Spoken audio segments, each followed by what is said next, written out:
The following is a CSPN Media podcast presentation. Let me tell you about who deserves a shot at the United States heavyweight. Let's hear it. I'm the champion. I ought to know.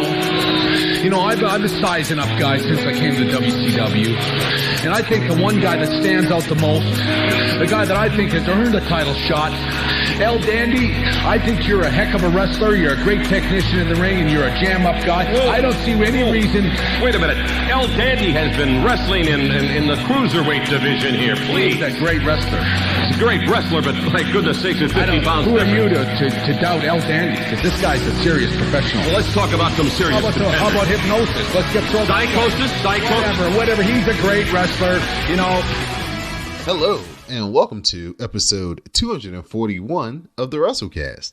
I'm your host, Don Delarente, and I'm joined by the WrassleCast reporter himself, Sami. What's going on, Sam?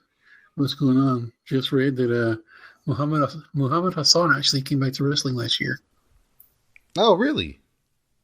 I had no idea. Yeah, May 2018, he was somewhere. Well, hopefully they don't have him doing the terrible gimmick that got him kicked off of American TV when he was one of the hottest things in WWE at the time. The network was like, yeah, we can't have this. He's very talented, though.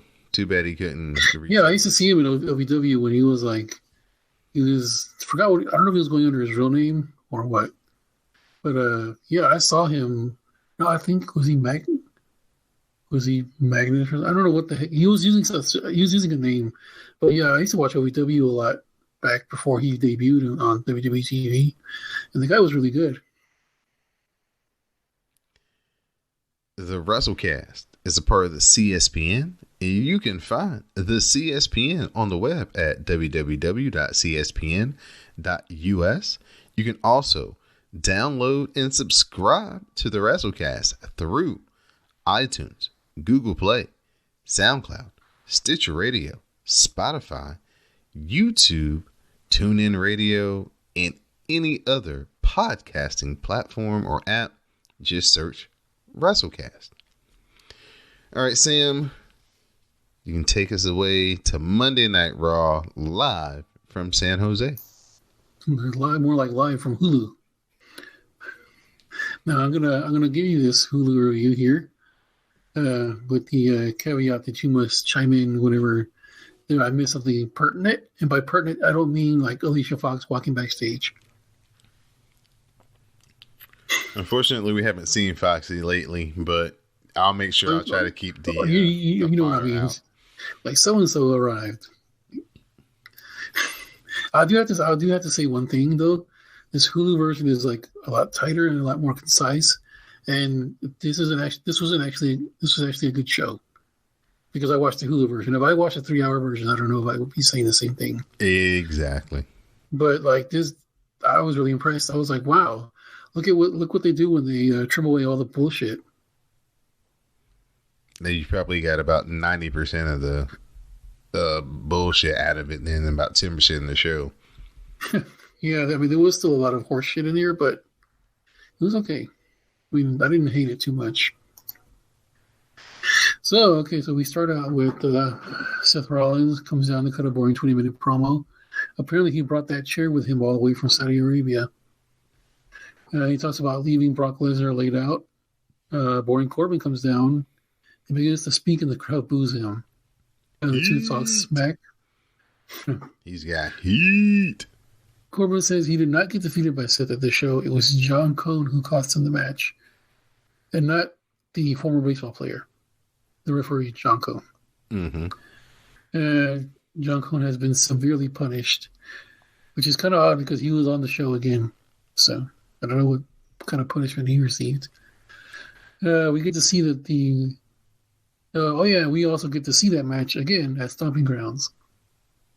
And also he gets picked to, Corbin gets to pick the guest referee for that show. Seth says he can't get a guest referee. Seth says that Baron can't get a guest referee that likes him because no one likes him. Sami Zayn, another guy who was screwed over by Saudi Arabia, comes out. And Zayn says that he likes Seth, But Seth is caught up in a swirl of toxic masculinity with Brock Lesnar because he's the champ. He suggests Baron Corbin should be champion. Kevin Owens comes out. He agrees with Sami about everything. The two go back. KO and Seth go back and forth. Seth Rollins makes his own main event against KO tonight. Michael Cole tries to save this by stating that he hopes WWE officials will let this match happen tonight. Stuff from Saudi Arabia. Michael Cole says that WWE is cross-cultural. Lars Sullivan versus the Lucha House Party. This is an elimination match for some reason. Lars beats all three men up and then focuses on Kalisto. He beats him up and pins him. Lince Dorado is next to get pinned. Then Grand Metalik gets his turn to get his ass whooped. Sullivan goes for the pin, but then raises him up before the 3 count. Sullivan goes outside and shoves Kalisto into the steel steps. Lars goes for another pin on Metalik, but lifts him up again.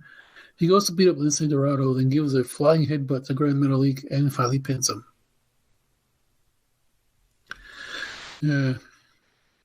Lars Sullivan is injured, by the way. Oh, yeah? When did this happen? This happened after this match, after Monday Night Raw. Yeah. So they show Lacey Evans backstage. And look, Don, it's Becky Lynch with her boyfriend, Seth Rollins. They actually said that. Yeah, they've been saying that for like about a month and a half now, ever since it came out on Twitter. I guess. I mean, I don't know. Still no on-screen acknowledgement of Charlotte and Cien Almas, though. Wonder why. Lacey Evans and Becky Lynch do have a split-screen interview. They should go back and forth a bit. This Southern Belle character that Lacey has going on would be great for WoW, but this is awful for the modern era, reality era WWE. It seems out of place. Becky goes off, tells her to. I thought this was funny. She tells her to put on her granny sneakers and get in the ring. This was actually a pretty good little split screen interview, old school. Lacey couldn't keep up with Becky though. Becky would and all she could do was just deflect, which I guess is part of her character. I guess I don't know. Alexa Bliss and Nikki Cross backstage. Alexa tells Nikki that Bayley is a master manipulator. When the two were in NXT together, Bayley treated Alexa horribly, and I swear to God, Don, I swear to God, Alexa calls her a San Jose hometown hooker.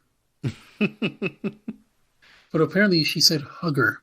Yeah, hugger. Hugger. I swear to God, she said hometown hooker. No, and if she might have meant like, they tell like a wrestler, yeah, a hooker. Yeah, there you go, exactly. Right. No, she's a real shooter, and she done.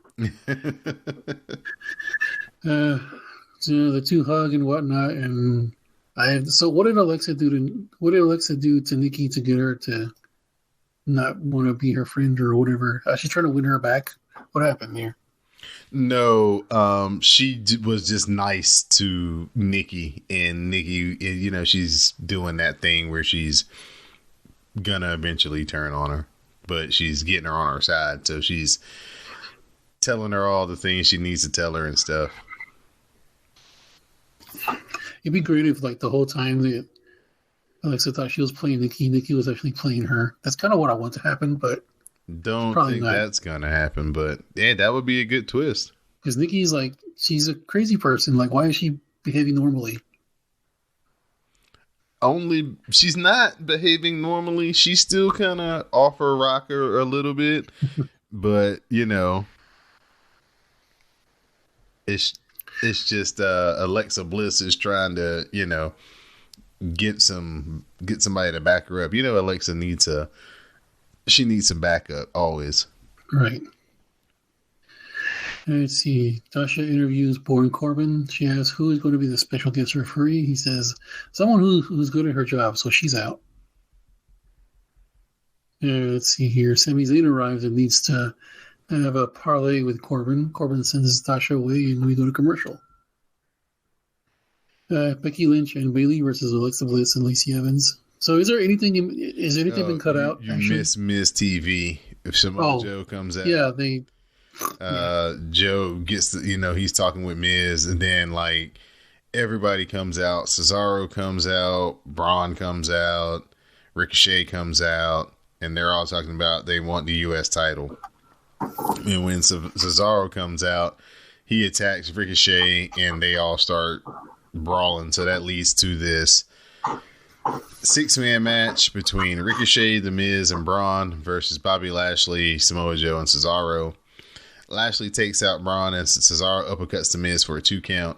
Miz counters the gotch and then hits the skull crushing finale. And then Ricochet lands on Cesaro with the 630, and Ricochet, Miz, and Braun get the win.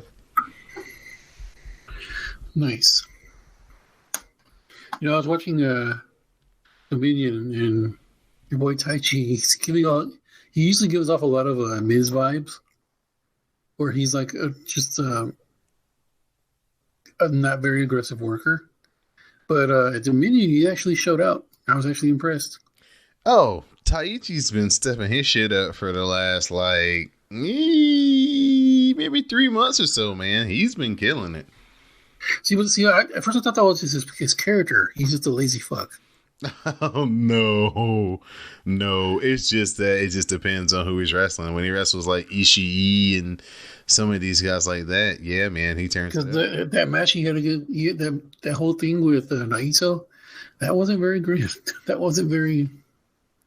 The whole thing where he had somebody beat him up, and then he went and was really really lax with him. Mm-hmm. And they had the most lax match ever. Yeah, that was not. That did not break any. That did not make my socks roll up and down. But anyway, all right, back to Raw. Becky Lynch and Bayley versus Alexa Bliss and Lacey Evans. Fairly decent match. Lacey still needs a lot of work. I was impressed with the sick Miss Moonsault that she did. Mm-hmm. That was pretty. She looks really good doing the moonsault. Yeah, that's the moonsault she did that fucked up Natalya. So that's the reason why she misses it now. Oh, okay. They don't want her to kill anyone. Right. Becky chases Lacey. Lacey throws Nikki Cross in her way and then hits Becky with the women's right. Bayley goes off the ropes and Lacey hits the women's right on Bayley. Alexa sets Bayley up, goes to the top rope. Lacey reaches out her hand, but I don't know if it was just like a camera angle, but it doesn't look like Alexa actually tagged her. Alexa goes for the Twist of Bliss. Bayley puts the knees up. Lacey gets in, hits the women's right, and pins Bayley 1, 2, 3. I mean, have you looked at the replay of anything? Nope. I don't think she tagged her. Nope. I only watched this stuff one time, man. Okay, good. I don't be trying to watch no replays. But it was just weird how they immediately covered it up. He's like, she tagged her. He just didn't see it. All right, so yeah. So the heels get the win here. Pretty good stuff. That Lacey looks good. It's just she's bad. Green. Yeah, she just needs experience. But she has a presence in the ring. Right. I'll give her that. Right. But it's just sometimes it looks like she just gets lost. But it's just I just chalked it up to her being you. Yeah. Sami Zayn walks into Shane McMahon's office. He wants to be the referee for tonight's main event. Sort of like an audition for Boring Corbin. Why is Sami trying to suck up to Corbin? It's not really to Corbin. It's just the damn. Is he just trying to fuck with Seth? Yeah. Seth? Yeah, and it's the damn wild card rule. So they have this wild card rule where they have to have these other people come in from the shows and say this is just a way to get Sami involved as the wild card. Sami and Kevin are SmackDown guys, but they have. So is it a different person every time, or? Yeah. They have you can have up to 4 different people from. Because when I heard about that, I didn't understand how it worked. Yep, I thought it was just gonna be like those 4 set permanent. Oh no! You can go back, so it's just anybody. Yep, right. Yep. So any old body could just show up. Mm-hmm. All right. Shane says that he'll make Sami the outside referee. Paul Heyman is in the ring. He says last week Brock did not cash in on Seth Rollins. He says Brock says he can cash in on Seth any night, but he will beat him up every night. So this is like one time I passed by this biker bar gone, and the sign outside says ladies' night is Thursday night. but bike night is every night. So similar concept here, I'm guessing. All right, so Paul calls Seth a reckless thug because by giving Brock the beatdown, he has guaranteed that Brock will continue to be Mr. Beast in the Bank. So now Brock simply won't tell anyone when he's going to cash in. Wink, wink, nudge, nudge. I can just show up. I don't have to be at every show. He lays out different hypothetical scenarios, including Brock being a special guest referee at Stomping Grounds. He says Brock is going to put such a beating on Seth Rollins that it will break the PG era. And that's not a prediction. It's not a prediction. It's not even a spoiler. It's a guarantee. So I'm pretty sure I'm missing some stuff here. But the next thing I see is Shane and Drew. The R-Truth and the 24 competitors, they got stuck in the elevator. And so with EC3, right? Yeah, they're still stuck in the elevator. R-Truth has his phone, but he doesn't have any bars. EC3 pulls out a fork and talks about they might have to resort to cannibalism. Then the Iconics have demanded top competition, and they brought in San Jose's finest. So the Iconics, of course, face off against a local tag team. Billy Kay hits a big boot at the bell and follows with kicks. Peyton Royce tags in. The Iconics do their pose. Peyton follows with knee strikes, and then they hit a double team knee strike, and the Iconics get the win.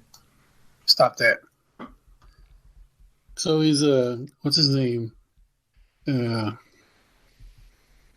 It's Rockstar Spud. Oh, Drake Maverick. No, is he? I keep forgetting what they call him there. Yeah, Drake. Is he gonna marry that tall girl? I thought they were already married. He's getting married, he said, but I don't know what tall girl you're referring to, sir. He was dating. Oh my god, you need to look her up. Hold on. She was in. I think she was actually in the Mae Young Classic one year. Really, really tall girl. It's funny because they were in the elevator and Archie just like, I'm scared of Hornswoggle.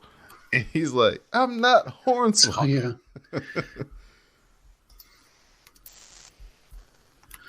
Okay, he was dating this girl named Renee Michelle, this really tall girl. I don't know if that's who he's marrying or what. You should Google her. Wrestler Renee Michelle. She's also an indie wrestler. I forgot what else she was on. But check her out when you get the chance, Don. Will do. All right. Yeah, they were engaged for a while. I don't know. There's been years, though. It's been a couple of years. I don't know. All right, so Shane McMahon and Drew McIntyre are out holding a celebration in the ring.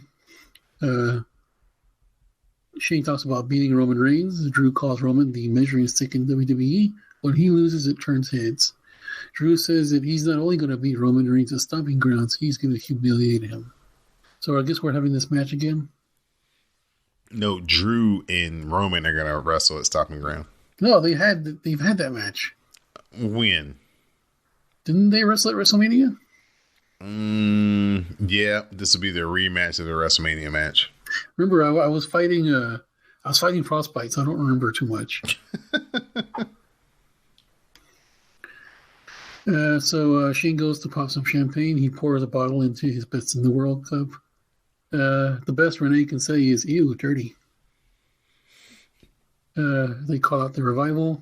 Shane tells him that they have a triple threat match coming up and they will be invited to the party if they can bring a little gold. The Revival versus the Usos versus Ryder and Hawkins. Ryder and Hawkins are interviewed. They say that they know their Cinderella story will end at some point, but the clock hasn't hit midnight yet.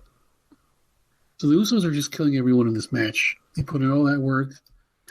Jay super kicking folks, and then Dawson tags in. Dash holds back Jimmy Uso while Dawson pins Ryder. So we have new tag team champions. It's about damn time. Fucking Hawkins and Ryder. What an embarrassment. Yeah, like as soon as when they won, I was like, what the fuck? So yeah. So now, did they actually get to celebrate with Shane and Drew? Because if they didn't, I missed it. They didn't show it. Was it online? Yeah, they didn't show it. Okay. So Firefly Funhouse time. Bray greets everyone with Konnichiwa, my. No, I'm just kidding. He didn't say that part. Bray is fixing a sign, and the rabbit and monster thing are fighting.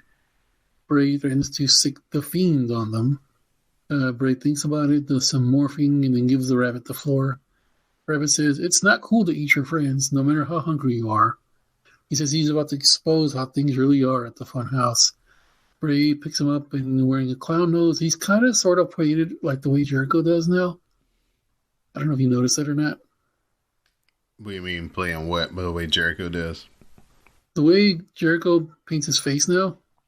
Okay, right. Bray kind of had that going on. I didn't notice that this time.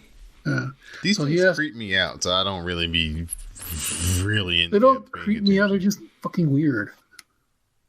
So he asks Rabbit why he would do something like that. He tosses Rabbit aside and smashes him with his big hammer. He asks Rabbit if he's okay, picks him up. There's blood on the floor. You can see Rabbit's guts. Bray tastes the blood and says, "Yowie wowie, it's delicious." So is this some kind of subliminal thing that we aren't privy to? I mean, is he talking in code or something to... All of these little things are different reincarnations. Do they have little drops in there or something? They're all reincarnations of him. So no, I'm talking about the things that he says, like the whole eating your friends, and he's about to expose how things are. Man? Who knows, dude? Is he just like say? Is it more like the thing where he was just saying a bunch of random spooky shit? It didn't make any sense. Nah, he's got a little bit more of a you can follow what he's trying to say message in this thing. You just have to kind of, because even from the very beginning of it, when he was like konnichiwa, like, isn't that like a Japanese greeting? This might have been their week to take their shots at John Moxley in Japan. As I'm saying, like everything that all these characters say, they mean something to somebody in some way. Mm-hmm. Like, I think this is all just code. Like Hussis last week was Husky Harris, and he was talking to him about, you got to be in shape. You can't reach your goals if you're not in shape. And so that was like what Vince used to tell him. And then that's when Vince, they had the evil devil come up and then the muscle man dance and all that. So it's all about like, so now when you look at Bray Wyatt, he's all slimmed down and everything. He's gotten into shape. So that's what that one was about. Right. But yeah, like he's wearing a clown nose and he has on like the Jericho type face paint. So I don't know. This was really weird. I'm kind of digging it though. We'll see what happens next week. So Seth Rollins versus Kevin Owens. Sami Zayn is the outside referee. Anything... is there any kind of gap that I missed? Just that they're still trapped in the elevator. The elevator finally opens. They all attack R-Truth, but he escapes back onto the elevator, and that's how he holds on to the title. Nice. All right, so Sami Zayn comes out and checks both men for weapons. Seth gets a deep search while Owens just gets a couple of light brushes. The match begins. They should have gone somewhere with that. Like, Owens should have had a weapon or something for an object. With all the checking. Yeah. Because, Owens didn't get any kind of... He's just like... It's like, he asked Seth Rollins, do you have a blade? Do you have a knife or something like that? So the match begins. Rollins goes for a pin. Sami Zayn hops up and distracts the referee. Seth gets it going in the ring. Zayn jumps up and reminds Rollins of the rules. Owens is putting it on Rollins, mostly because of Sami's distractions and interferences. Rollins starts to gain momentum with the sling blade, but Owens cuts him off before he can capitalize. The two will go back and forth. Rollins climbs up on the top rope, but then Sami Zayn gets in the ring to check on Owens and demands that Rollins get down. After the distraction, KO tries to roll up Seth, no avail. Zayn checks on Owens on the outside. Rollins hits a suicide dive and takes both men out. Rollins hits a curb stop, goes for the pin, but then Zayn pulls the referee out. Sami checks on KO after arguing with John Cone. Zayn argues with Rollins, says he's an official. Rollins says he's not an official, calls him a little slimy, and then grabs him by the shirt. Sami calls for the bell, and KO wins by DQ. Rollins unloads on Sami Zayn. Boring Corbin arrives and beats up Rollins. Rollins makes a comeback, runs Corbin off, hits Sami with a chair, and then gives him the Lesnar treatment. He strips Sami of his referee shirt and curb stomps him as Corbin looks on from the stage. And that is your Monday Night Raw. Can Seth get it done right now? Can he do it? This is when Seth falls back into old habits, routines that could be disastrous. Driving Owens into the barricade. And Sami Zayn. Yeah, I believe Sami was taken out as well. Caught in the crossfire. Stop! I can't believe he did it. Cover by Rollins. Hey!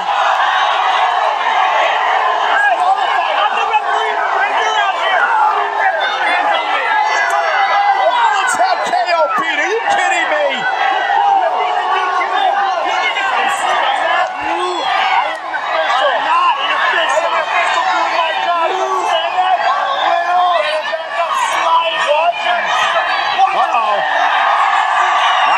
Has had enough.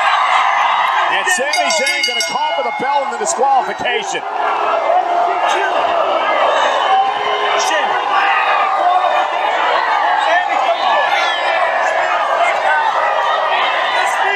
Your winner by disqualification, Kevin Owens!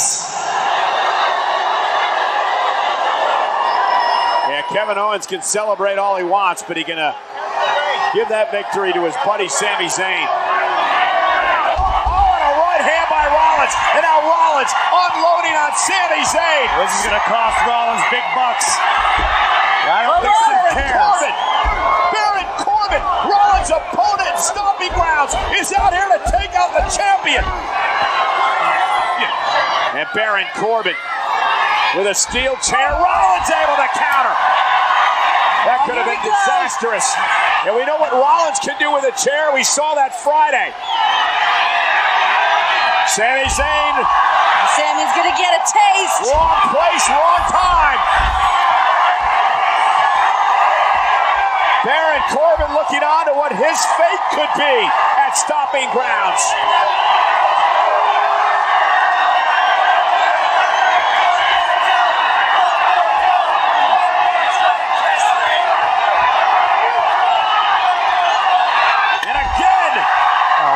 Sami Zayn's getting the Brock Lesnar treatment from Seth Rollins. And Rollins completely destroyed the beast at Super Showdown. He'd love to do it tonight. You can out-wrestle me, you can out-fight me, or you can do this the hard way. Rollins has lost it. Can you blame him? Everything he's been through over the past couple of weeks, and now Sami Zayn, his latest target. Ignite the will, stoke the flame, and burn it down. Good main event. Yeah, I really liked that it was different than what we usually get. I mean, they actually put some thought into this.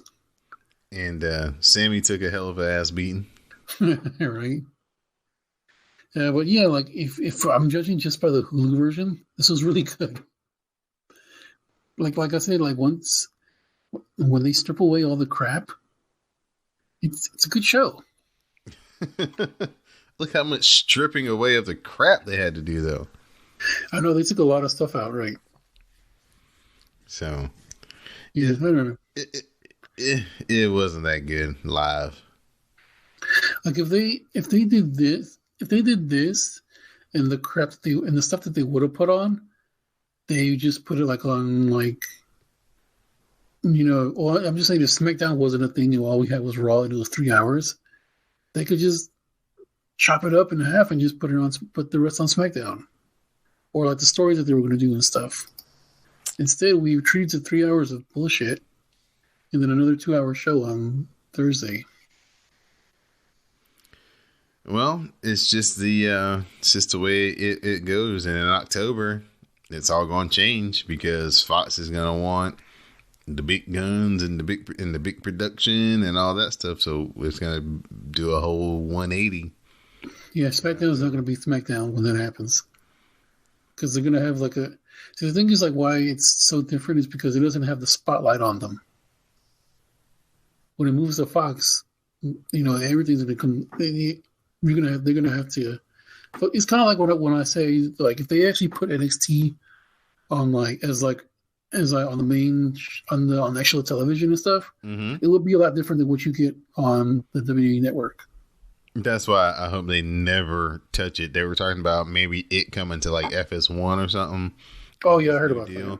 I hope it doesn't, man. No, like some years ago they were saying the USA wanted it.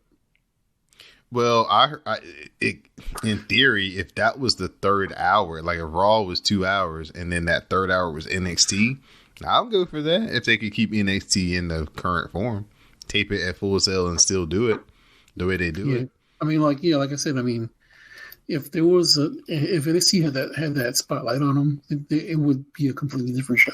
No, I'm glad it doesn't. And Triple H is the man, the Booker man. Did you see that thing on Twitter earlier when somebody was talking about like if WWE cured cancer, then like how people complain about it? And like the thing I said was like, "Oh, look at them finally giving Triple H a shot." That was my answer. So yeah, that was Monday Night Raw. So if you can, according to Sam, if you can watch it via Hulu, it may increase your enjoyment. It's fucking amazing, I'm telling you. I suggest just go through and watch the YouTube clips. It's the same thing, but in like a third of the time. You can watch the whole 3-hour show in about 30 minutes worth of YouTube clips. Promos and all. Mm-hmm. So since we are void of our SmackDown Matters correspondent, Miss Didi Jonay, this week, I'm going to fill in for her.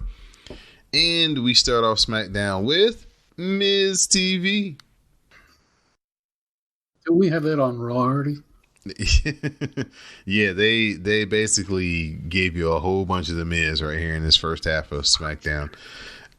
He has to follow the script, so he introduces Shane McMahon. He comes out with Elias and Drew. Shane has Greg Hamilton do the proper introduction. Shane brought out Elias as his musical guest. Elias plays his tune. Shane says he beat Roman, and he's just like he said he would because he's the best in the world. Miz claims that Shane's accomplishments are all tainted and that he and Roman Reigns destroyed him. Shane says he sees it differently. Miz then shows footage of Reigns commenting in Saudi Arabia about the loss, where he said that Shane beat him because someone gave it to him and that he'll beat Drew at Stomping Grounds. Drew says that Roman let his emotions get the best of him, but that he enjoys hurting people. And in 2 weeks, he will kick Reigns' head off. Miz says Drew's potential is being ruined because he's being Shane's lackey. Shane says The Miz resents him because Shane has his number, just like he does with Roman. Miz calls Shane talentless, and Shane offers him another shot at the best in the world, on one condition. He has to beat Elias and Drew, and then he'll get his rematch with Shane. First matchup, The Miz versus Elias. Miz counters to drift away, but Elias lands a sit-out powerbomb for 2. Elias heads up top and misses the elbow drop. The skull-crushing finale lands, and The Miz gets the win. So we go right into Drew McIntyre versus The Miz. Shane distracts The Miz. We get a headbutt by Drew McIntyre, followed by the Claymore, and Drew McIntyre gets the win. Shane gets in the ring, and he offers Miz his rematch right now. And so, of course, he attacks The Miz. He works him over, and he locks on the inverted triangle, and The Miz taps out. So you got Miz TV, and then you got 3 straight Miz matches. Too much Miz. Oh, God. I mean, I know they're trying to, like, boost up his babyface run and everything, but that was too much Miz. And then he has a TV show, too. Right. They show Sonya and Mandy Rose bullying Ember Moon backstage. Daniel Bryan says we're in for a treat tonight as the Planet's Tag Team Champions are defending their titles against the Yolo County Tag Team Champions.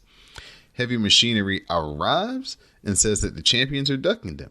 Heavy Machinery says that they would be the champions if they got the title shot. Bryan says they haven't earned the title shot. So Heavy Machinery, they face off against the Yolo County Tag Team Champions. Tucker runs wild the bell. He tags in Otis. Otis follows with the Caterpillar. Heavy Machinery hits the compactor, and Heavy Machinery gets the win. R-Truth talks with Carmella about his 24/7 title run. He says it's ruining his life, but he can't let it go.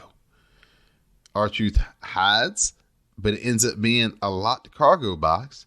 Jinder Mahal finds him, and he tries to find a crowbar so he can get him out.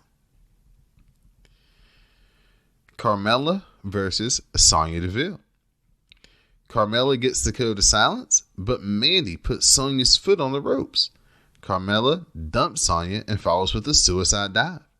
Back in the ring, Mandy looks to attack, but she eats a super kick, and that's when Sonya hits a knee strike, and Sonya Deville gets the win.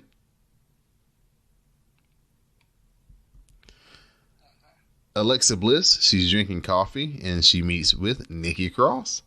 Bliss says there has been negative reaction to Nikki on social media following Raw, including from Bayley. Bliss got Nikki a match with Bayley tonight so that she can get some payback. The New Day comes out. They're here to celebrate, and we have a long promo session. They celebrate Kofi's win against Dolph Ziggler. Big E's back. Big E says that if he had a title run for every return, he'd be Charlotte Flair. That's not the first time that they've made mention of Charlotte, like in that kind of way. They have this match tonight, and they says they're going to get it over with quickly because Xavier Woods has got to get back to E3. Dolph Ziggler comes out. He says Kofi betrayed him and the fans and is only still champion due to Xavier helping him. Dolph says it should have been him, but at Stomping Grounds, there will be no help and nowhere to hide or no one to save him, and then it will be Dolph. Kofi says Dolph attacked Woods, and that's why there was retaliation. Sami and Kevin come out. Sami runs down Kofi for his actions, and he says when Woods and Kofi cheat, these disgruntled fans don't care about justice. He and Kevin enjoy beating up the New Day, and Big E says they enjoy Rollins wearing out Sami's narrow ass with that chair on Monday Night Raw. Sami says there should have been suspensions since he was a referee. Dolph says Kofi is the biggest hypocrite of them all. Big E says that Kofi's run isn't about them, it's about Kofi's passion to be the best. And Kofi promises to remain the champion at Stomping Grounds. They show Bayley walking. She's asked about Alexa Bliss's comments from earlier. Bayley said that she would defeat Nikki and move on to beat Alexa at Stomping Grounds. Now, this guy. Aleister Black, he cuts a promo noting that no one has answered his challenge. He has them open the door and yells at someone to come pick a fight with him. How about you decide to show up to an arena, sir? Has he not been coming, or what's been going on there? He's in the back or somewhere in this smoky field place offset from the arena. And for the past 3 weeks, he's been asking for somebody to come pick a fight with him. Okay. He wants to have a fight. He wants to have a fight in the where the fog machine is. How about you come out to the ring and challenge somebody? Then somebody might be more likely to come out there and do a little something. I don't get what, I guess they don't have anything for him, so this is the best thing they got for him. But I don't know, man. They really haven't done him or Ricochet a lot of justice since they split the tag team up. I actually wasn't really too excited about that tag team to begin with. It was like right when they started kind of clicking a little bit and they got some matching gear and they finally kind of realized that, oh, you know what? We thought we was going to come up here and be singles, but we actually might be a tag team for a minute. Right when they started getting their kind of tag team groove on, they split them up. Typical WWE. Bailey faced off against Nikki Cross. Nikki fights off the Bailey to belly, but Bailey hits a German suplex. Bliss distracts Bailey, and Nikki cradles her for a 2 count. Bailey then cuts Nikki off. She heads up top, and she hits the top rope elbow drop, and Bailey gets the win. Nice. Jinder, he's back with the crowbar, and he's searching for R-Truth, but the box he's in has been loaded on a truck, and it's headed to Monday Night Raw. And that Monday Night Raw will be taking place in L.A. Kayla Braxton talks with Apollo Crews. Apollo talks about Andrade's attack last week, and he says when he gets a chance, he'll get revenge. That's when Zelina Vega arrives and says that Andrade is still upset and will make sure Crews doesn't have a match again. Chad Gable, he arrives and he just stands there taking notes. He also cut his hair. I don't know what they're doing with Chad Gable and Bobby Roode, but it ain't good. Main event time, Dolph Ziggler, Kevin Owens, and Sami Zayn versus The New Day. Dolph cuts off the suicide spear by Big E, but Big E cuts Ziggler off and he tags in Kofi, but Sami makes the save. Dolph then accidentally super kicks Sami. Kofi hits the Trouble in Paradise, followed by a second Trouble in Paradise, and he pins Sami Zayn, and The New Day get the win.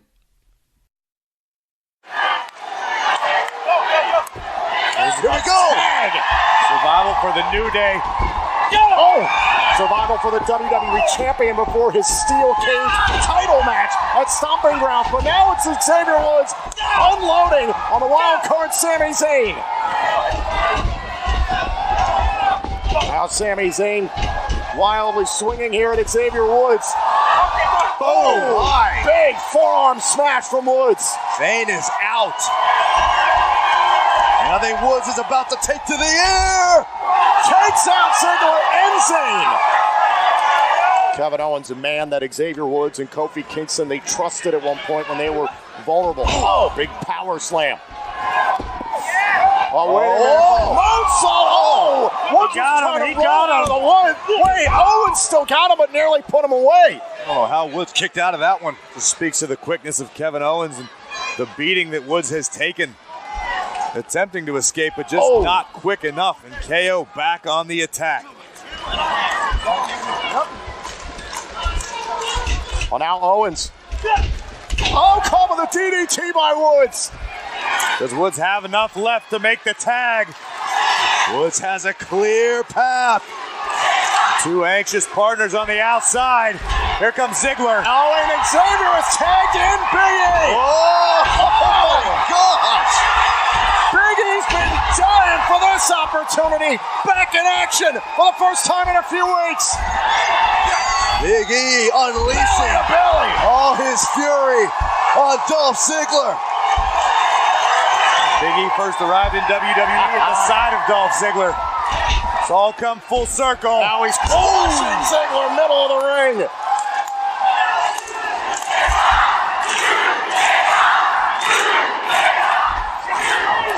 Kofi is legal as well. Kofi thought Dolph was legal. Shot to the eyes.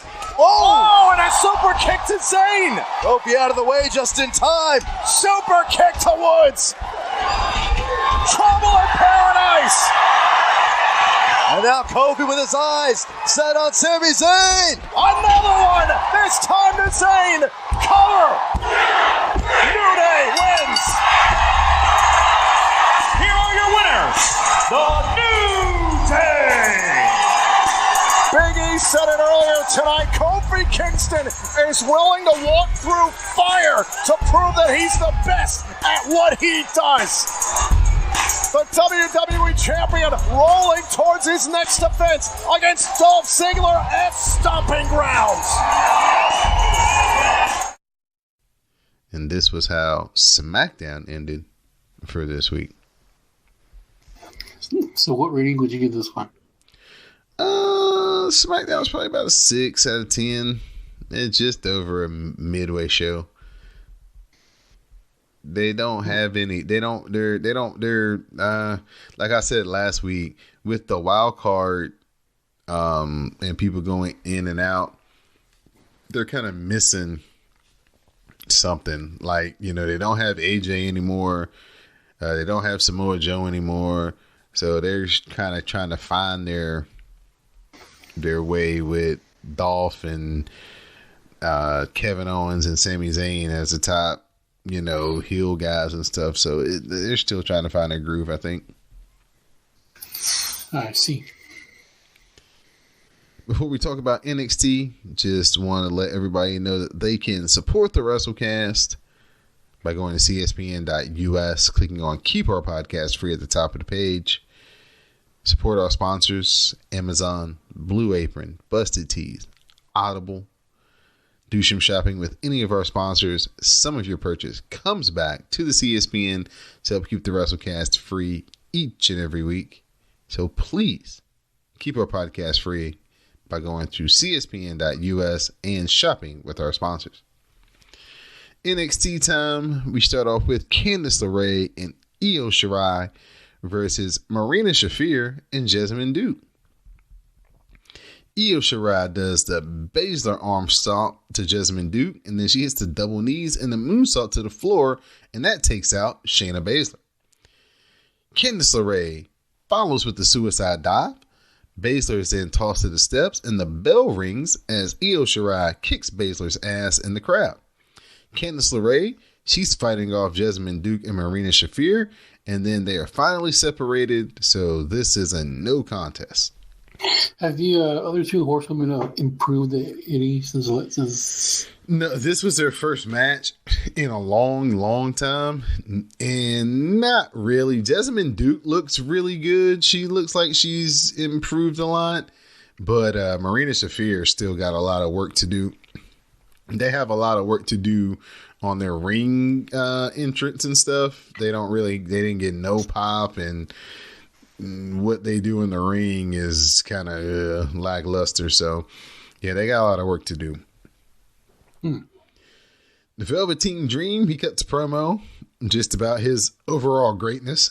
Damian Priest, a.k.a. Punishment Martinez, a video package. What did they give him? Damian Priest. All right. And he's going to debut next week. Kushida and Drew Gulak in a submissions match. They trade strikes from their knees. We get a throat punch by Kushida, and the back handspring elbow follows that up. We get the PK, and then Kushida locks on the hoverboard lock or the Kimura, and Drew Gulak taps out. This was a really good technical match. Matt Classic, basically both guys trying to work in and out of different submissions and counters. Then Kushida kind of dirtied it up a little bit, and then he got the hoverboard lock and he got the win. Really enjoyed that. Vanessa Bourne and Aaliyah are interviewed. They're insulted that Mia Yim thinks that she deserves a title shot. So they bought her a fashion, English, and grammar books to help her out. It's announced that in 2 weeks, Shayna Baszler will defend the title against Io Shirai in a steel cage match. Then they recap Mansoor winning the the Super Showdown Battle Royal, 50-man Battle Royal. And next up, Kyle O'Reilly and Roderick Strong in the main event against Oni Lorcan and Danny Burch. They all trade strikes. It completely breaks down, and everyone is down. Jackson Riker arrives and chokeslams the security guy on the floor. The Undisputed Era gets distracted. They get ran together, and that allows Danny Burch to cradle Kyle O'Reilly for the win. And that's how your NXT ended for this week. Who is this Danny Burch character? Oni Lorcan and Danny Burch, 1-2. They've been in NXT for a minute, man. Oh, who's Danny Burch? I don't know who it is.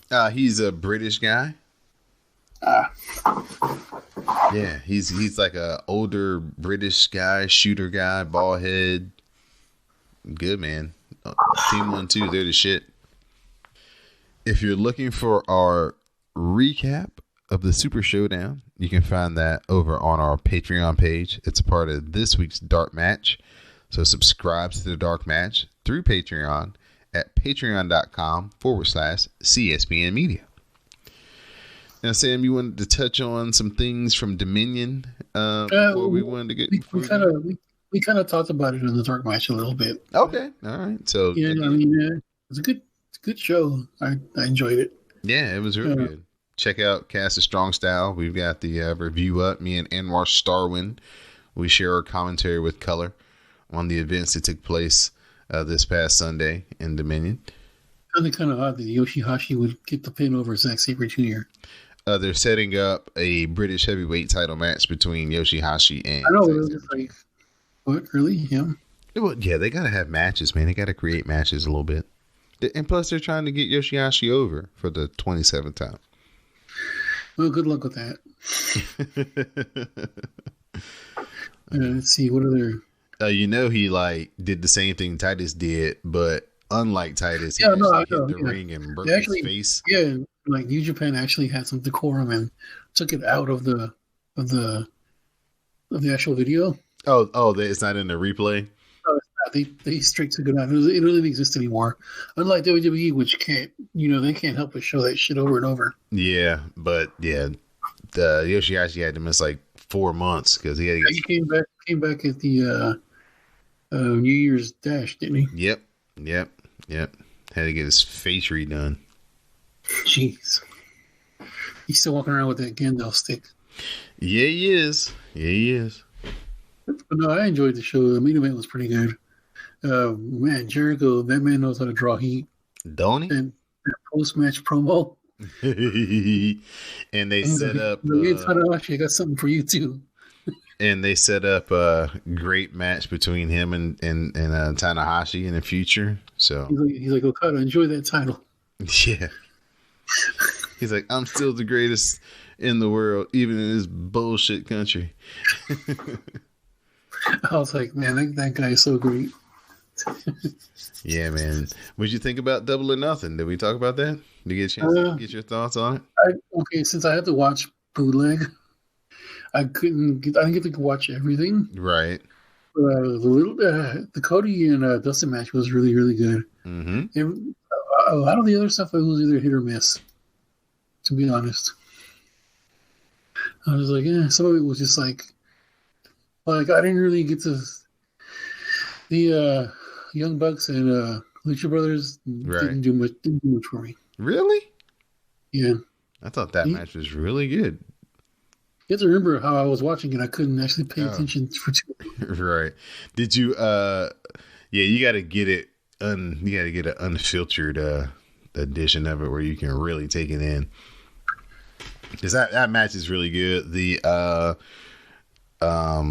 The Joshi match, the 6 women Japanese women tag team match, that's just really that was pretty good. Yeah, I did see that. I was kind of disappointed in Awesome Kong. She didn't the way that they were Brandy Rose was building her and the way they were talking about her.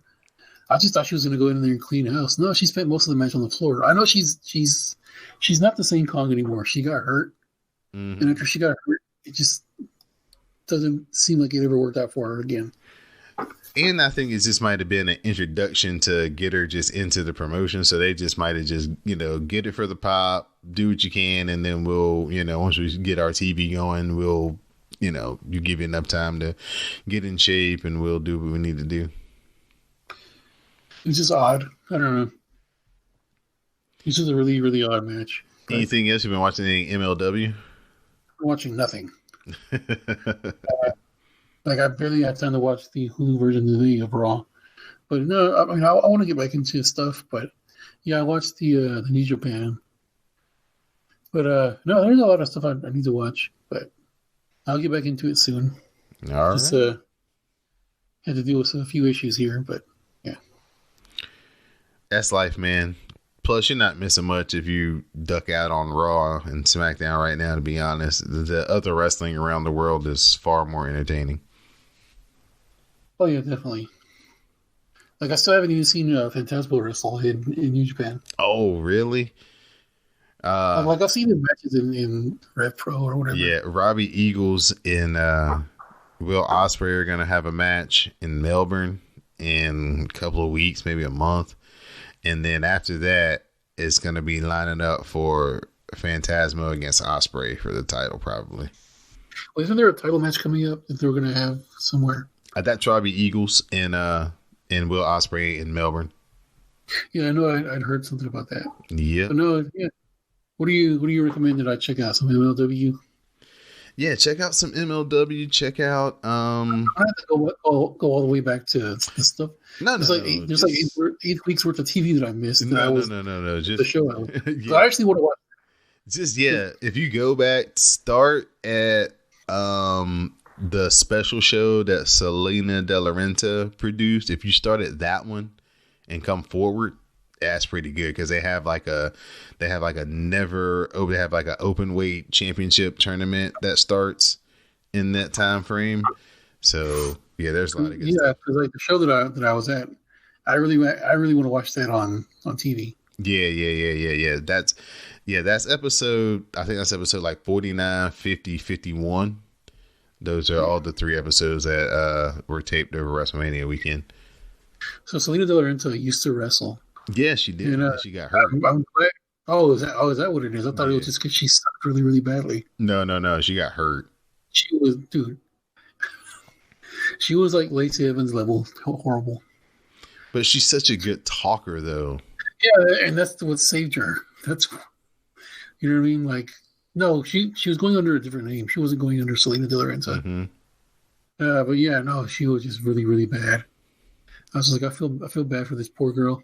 I didn't know it was the same person, but I remember someone brought it up, and I was like, "Oh, that's who she used to be." Wow, she was shit.